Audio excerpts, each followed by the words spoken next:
FIFA 23 is not just a game which is based on how skillful you are as a player, but it's also based on the decisions that you make with your team.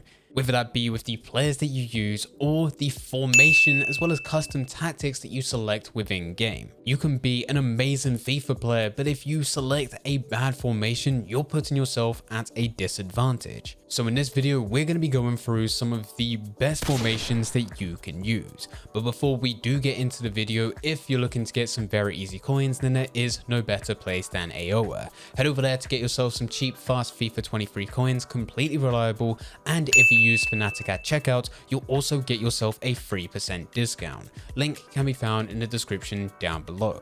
Nice. For this topic of us looking at the best formations, the only formations that you really need to be using within FIFA 23 Ultimate Team, it's not just based on my personal opinion. I have used every single one of these formations and you will be seeing gameplay in the background of me using each and every single one of them, but it's also based on other players' experiences, what the community believes to be the best formations within game. So starting out, we have my personal favorite, the 4-2-3-1.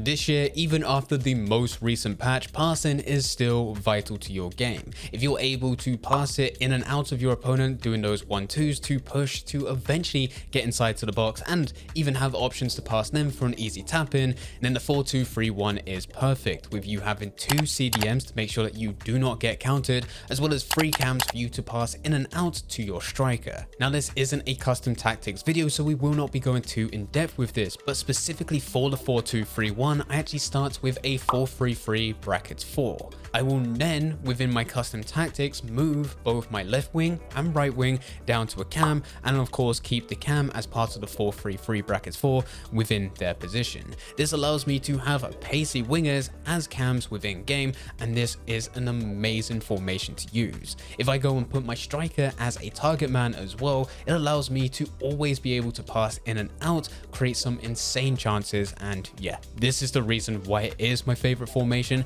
and it appears that I'm not the only one, with this being on the top of many other players' lists. The second formation is the 4-3-3, and really you could be using any of these, but I see most people going for the 4-3-3 brackets 4, as we just previously mentioned. If used correctly, a cam can play a vital role, but the biggest selling point with this formation is having your 2 wingers, the left wing and right wing. This is perfect when coming up against an opponent who is using those narrower formations. You have acres of space with both your wingers, you can just switch the ball at any time and drive that ball to your opponent's defense. For my playstyle specifically, and this may be for some of you guys also listening, I'm not good at going direct. I can't just play directly through the middle, but I am a lot better, and my strength is to pass to my wingers, run down the wing, occasionally doing some skill moves just to create some space, eventually push to the byline, and then try to cut it back to my striker,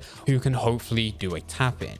There's a lot of times where I'll find myself starting with the 4-3-3 just to get chemistry, change to the 4-2-3-1, and if the 4-2-3-1 is not working, or I notice my opponent goes for a narrow formation, I will then switch back to the 4-3-3. The next formation, and this is very similar to the 4-3-3, we're gonna be using the 4-3-2-1. The 4-3-2-1 is slightly different this year in that it doesn't use left forwards or right forwards because they've been completely removed. Instead, it has changed them to center forwards. This can be an extremely attacking formation. And if you do want to have the best chance of scoring goals within foot, there is no better way to do it than using 3 strikers within one team.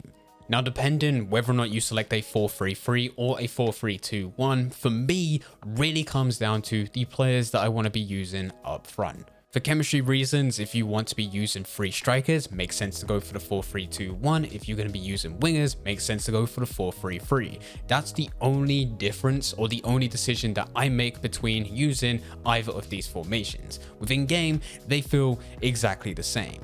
With the 4-3-2-1, you're slightly narrower, but if you did still want to be using those strikers and still being able to push the ball wide, well, you can just change that within your instructions by telling your 2 center forwards to drift wide.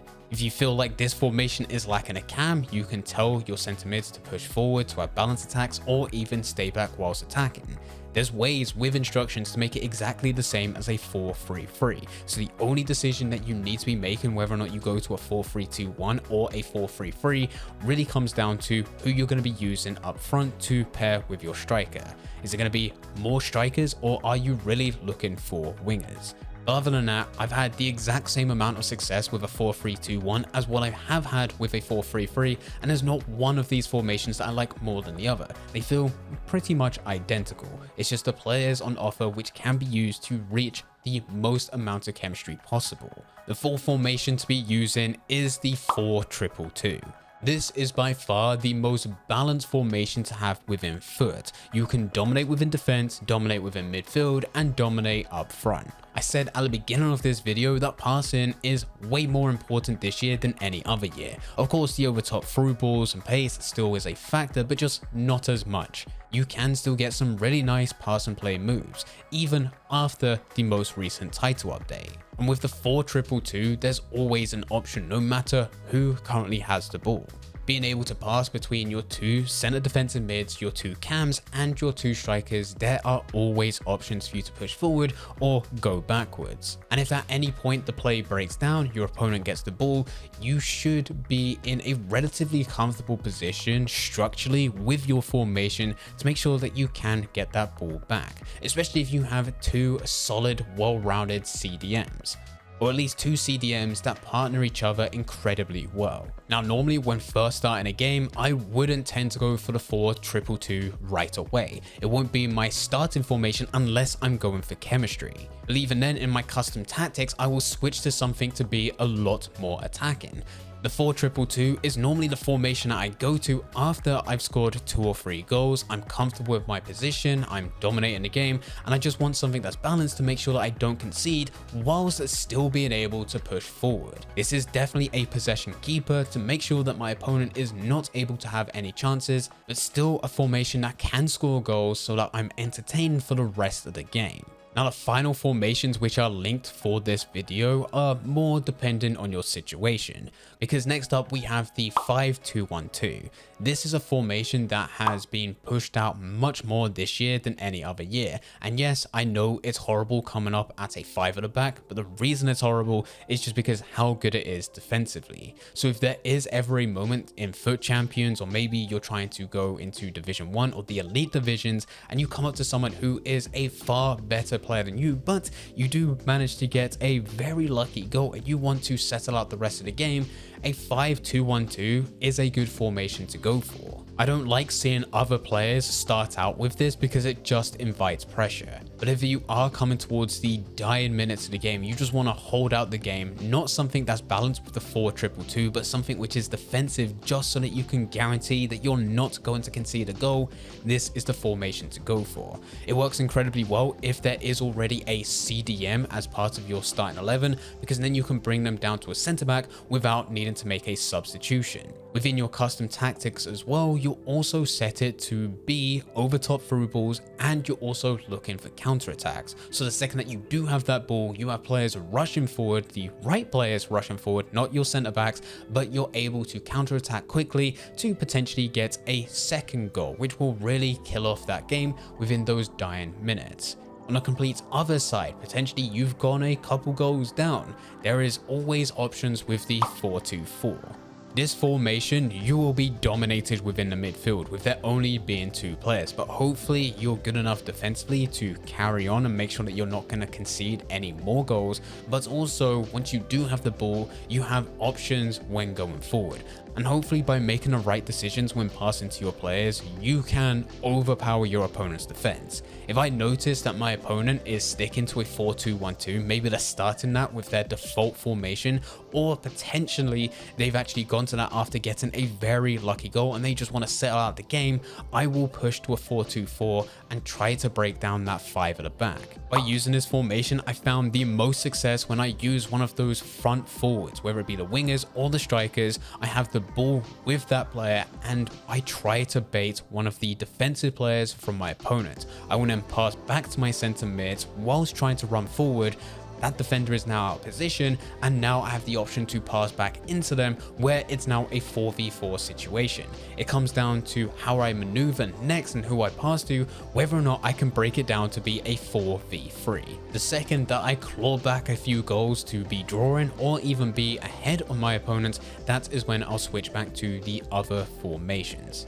It's way too risky to be sticking with this for the whole game, especially with those two CDMs, and if you're using them constantly, their stamina is going to die depending how long you've been using them. If you had to change this formation within the first half, by the second half, you need to be making some substitutes. And that's why you do not want to be using this for a long period of time, but a few minutes here or there just so you can get back a few goals, definitely worth going to, and you'll be able to have many opportunities with your attackers. These are the best formations within FIFA 23 Ultimate Team. If there are any formations that you've been using and you've been having a lot of success with, then please feel free to leave them in the comment section down below. But anyway guys, I hope you guys did enjoy. If you did enjoy, don't forget to leave a like and subscribe. But for now, I'm going to see ya.